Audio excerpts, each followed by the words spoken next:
Hello and welcome to Delhi white. मैं नूपुर कुमारी आज आप लोगों के साथ MHI 08 history of ecology and environment in India block 4 unit number 11 energy resource ऊर्जा संसाधन का डिस्कशन करने जा रही हूँ कि कैसे ऊर्जा का इस्तेमाल किया जाता था अर्ली इंडिया में, प्राचीन भारत में, और कैसे आज किया जा रहा है, कैसे चेंजेस देखने को मिली हमें। अच्छा, एनर्जी क्या होती है? Ability of a body to work is called energy. किसी भी बॉडी के वर्क करने की क्षमता को एनर्जी कहते हैं। एनर्जी ऐसे तो बहुत टाइप की होती है, लाइक प्राइमरी लेवल की एनर्जी हो जाएगी वाटर, विंड, और सेकेंडरी लेवल की एनर्जी हो जाएगी। सेकेंडरी लेवल की एनर्जी क्या होती है? जो प्राइमरी से जनरेट की जाती है, लाइक मैकेनिकल एनर्जी वाटर से, विंड से, केमिकल एनर्जी कोल वगैरह से, थर्मल एनर्जी सोलर से। इस टाइप की एनर्जीज को जो प्राइमरी की हेल्प से जनरेट की जाती है उसे सेकेंडरी एनर्जी कहते हैं। और आइंस्टीन ने कहा है energy can neither be created not destroyed but can simply transform, यानी कि एनर्जी को नष्ट नहीं किया जा सकता है, ना ही उसका निर्माण किया जा सकता है, बल्कि उसे एक फॉर्म से दूसरे फॉर्म में बदला जा सकता है। जैसे कि हमने अभी सेकेंडरी सोर्स में एग्जाम्पल देखा कि कैसे विंड एनर्जी को मैकेनिकल एनर्जी में ट्रांसफॉर्म किया गया। ठीक है, यहाँ पे लॉस नहीं हुआ बल्कि एक फॉर्म से दूसरे फॉर्म में चेंज हुआ। बट हिस्ट्री के कंटेक्स्ट में एनर्जी दो टाइप की है, एनिमेट और इनएनिमेट। एनिमेट एनर्जी वो होती है जो ह्यूमन मेड होती है बट बहुत ही लेस लेवल पे एनर्जी जनरेट करे, ओके। और इनएनिमेट एनर्जी वो होती है जो कि बड़े पैमाने पे, लार्ज लेवल पे एनर्जी का निर्माण करे, ओके। नाउ ये देखिए डिफरेंट टाइप्स ऑफ क्वेश्चंस हैं जो कि प्रीवियस ईयर इग्नू के एग्जाम्स में पूछे गए हैं। वाटर और विंड का कंजम्पशन पे बताना है, एनर्जी कंजम्पशन के पैटर्न को समझाना है, इस टाइप के क्वेश्चंस पूछे गए हैं। तो ऑफ कोर्स ये यूनिट इम्पॉर्टेंट है और शायद आप लोगों को एग्जाम में इस यूनिट से रिलेटेड क्वेश्चंस दिख जाए। Now introduction. तो एनर्जी क्या होता है, कैसे एनर्जी का चेंजेस हुआ, एनर्जी क्या होता है अभी मैंने बताया। अब एनर्जी का कैसे इस्तेमाल होता है, लाइक हम लोग देखेंगे कि अर्ली स्टेज में ह्यूमन खुद अपनी एनर्जी का इस्तेमाल करेंगे जो कि बहुत ही लो होगा हंटिंग गैदरिंग वगैरह में, ठीक है। फिर हम लोग देखेंगे कि धीरे धीरे कैसे एनिमल्स का यूज़ करने लगेंगे, वो लोग एनिमल को लोड कैरी करने के लिए इस्तेमाल करने लगेंगे।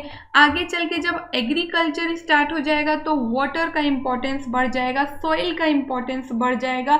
वाटर का इम्पोर्टेंस दो रीज़न से बढ़ेगा, एक तो एग्रीकल्चर के लिए इरिगेशन में इम्पोर्टेंट हो जाएगा, सिंचाई के लिए पानी की आवश्यकता होगी, और दूसरा वाटर के फ्लो को इस्तेमाल किया जाएगा बड़े बड़े ट्रंक, पेड़ के बड़े बड़े तनों को कैरी करने के लिए, एक जगह से दूसरे जगह ले जाने के लिए पानी की बहाव का इस्तेमाल किया जाएगा।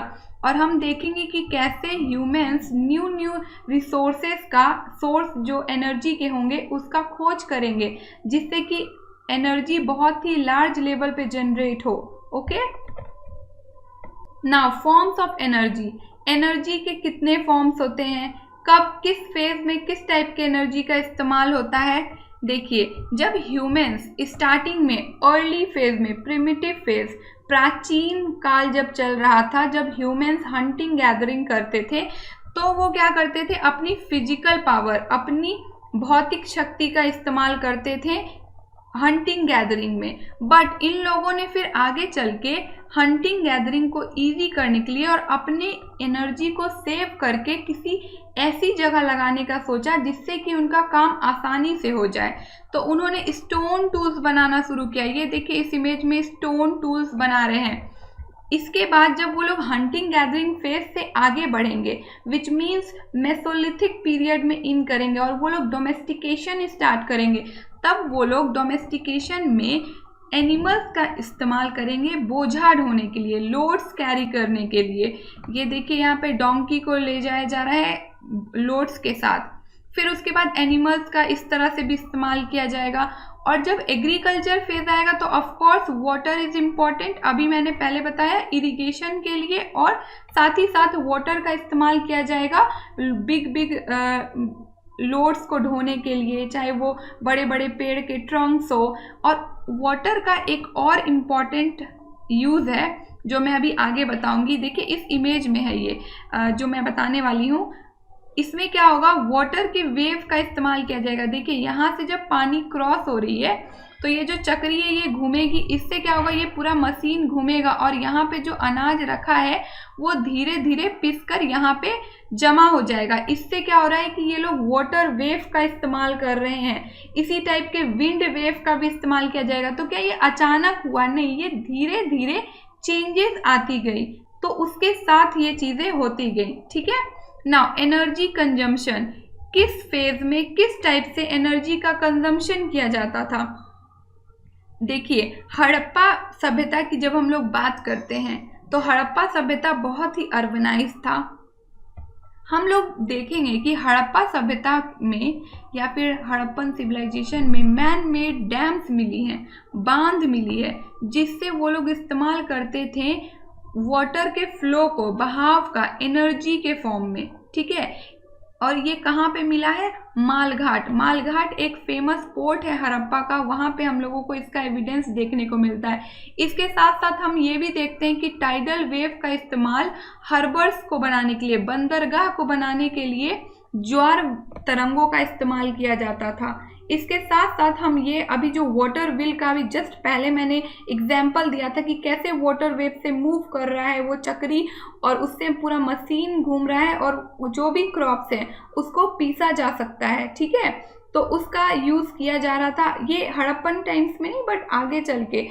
और उसके बाद हम लोग देखेंगे कि धीरे धीरे डेवलपमेंट होगा, ये वाटर व्हील के साथ साथ विंड व्हील्स का भी यूज़ किया जाएगा। फिर मॉडर्न इंडस्ट्रियल फेज जब आएगा तो हम देखेंगे कि बड़ी बड़ी मशीन्स का इन्वेंशन होने लगेगा। किसके हेल्प से, तो ऑफ कोर्स स्टीम इंजन आ गया था, तो उसके हेल्प से अब उसी बेसिस पे बहुत सारे इंडस्ट्रीज में मशीन्स का इन्वेंशन होने लगेगा। उसके साथ साथ अब और थोड़ा आगे बढ़ेंगे तो हम देखेंगे कि इलेक्ट्रॉन का डिस्कवरी हो जाएगा, जो कि एक रिवॉल्यूशनरी चेंज है। इससे किसी भी दूर दराज में एनर्जी को ट्रांसपोर्ट करना बहुत ही इजी हो गया, जो कि पहले पॉसिबल नहीं था। विंड व्हील्स में या वाटर व्हील्स में ये चीज़ें पॉसिबल नहीं थी। ओके, तो अब डेवलपमेंट होते गया और ये चीज़ें हम लोगों को देखने को मिली। अब जब इलेक्ट्रॉन की खोज हो गई तो आजकल ऑफ कोर्स आजकल क्या इलेक्ट्रॉन्स का ही यूज़ बहुत ही बड़े पैमाने पर होता है, नहीं। हम देखेंगे कि फॉसिल फ्यूल्स क्या होती है। ये देखिए फॉसिल फ्यूल्स के एग्जाम्पल हैं कोल, ऑयल, नेचुरल गैस। ठीक है। तो ऐसे जो भी वस्तुएं हैं उन्हें फॉसिल फ्यूल कहते हैं। इनका इस्तेमाल आज के समय में बहुत ही ज़्यादा हो रहा है और लोग इस पे ज़्यादा डिपेंडेंट हो गए हैं। बड़ी बड़ी फैक्ट्रीज़ में एनर्जी का डिमांड बढ़ रहा है। उस डिमांड को कैसे फुलफिल किया जा रहा है, इसी फॉसिल फ्यूल के हेल्प से। अब देखिए ये जो फॉसिल फ्यूल हैं इसके यूज़ में तो कोई प्रॉब्लम नहीं है, लेकिन इसके कुछ साइड इफ़ेक्ट्स हैं, जैसे कि ये पॉल्यूशन क्रिएट करने में इसका बहुत बड़ा रोल है। इसके साथ साथ ये बहुत कॉस्टली होता है और इसको अगर सही से इस्तेमाल ना किया जाए तो एक ऐसा समय आएगा कि हमारे लिए एनर्जी क्राइसिस हो जाएगी। लेकिन ऐसा नहीं है कि हो जाएगी, अभी ही बहुत सारे अदर कंट्रीज़ इस बात को समझ रहे हैं कि कैसे सोर्स का यदि सही तरीके से इस्तेमाल ना किया जाए और बड़े पैमाने पे फॉसिल फ्यूल का इस्तेमाल किया जाए तो ये खपत एक समय पर रुक जाएगी अचानक से। तो दूसरे बहुत सारे कंट्रीज़, इंडिया भी उसका पार्ट है, अब इस बात को समझे हैं और उसके अकॉर्डिंग डिसीजंस ले रहे हैं कि हमें कैसे एनर्जी के कंजम्पशन को लिमिटेड करना चाहिए। जो नीड बढ़ रही है, ज़रूरत बढ़ रही है एनर्जी का, एनर्जी का ज़रूरत बहुत बढ़ रहा है, क्योंकि बहुत सारे इंडस्ट्रीज़ को चलाना है, तो उसको फुलफ़िल करने के लिए अब ये लोग दूसरा रास्ता खोजेंगे।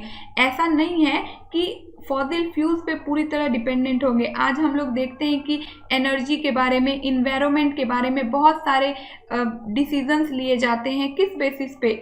इन्हीं सब चीज़ों के बारे में सोच के हम एनर्जी के कंजम्पशन के बारे में जाने कि इतना ज़्यादा कंजम्पशन हो रहा है कि अब इसको लिमिटेड फॉर्म में करना बहुत ज़रूरी है, क्योंकि वरना आगे चल के क्या होगा, एनर्जी का क्राइसिस होगा। फॉसिल फ्यूल्स अनलिमिटेड नहीं है, वो एंड हो जाएंगे, तो फिर क्या होगा। इसलिए अब इस पर सोचा जा रहा है और बहुत सारे कंट्रीज बहुत डिसीजन ले रहे हैं। ये रहा कंजर्वेशन। कंजर्वेशन क्या होता है? संरक्षण। कैसे एनर्जी का संरक्षण किया जाए? जैसा कि मैंने अभी बताया, फॉसिल फ्यूल्स का बहुत ही बड़े पैमाने पर इस्तेमाल हो रहा है और ये कॉस्टली है, साथ ही साथ पॉल्यूशन क्रिएट करता है। तो दूसरे डिफरेंट कंट्रीज ने इस क्राइसिस को कि फॉसिल फ्यूल क्या कंटिन्यू, कोल क्या लाइफ टाइम के लिए है? नहीं ना, ये कैसे रिसोर्सेज है? नॉन रिन्यूएबल रिसोर्सेज है, जिनका रीजनरेशन तो होता है लेकिन थाउजेंड्स ऑफ ईयर लग जाते हैं इसके रीजनरेशन में।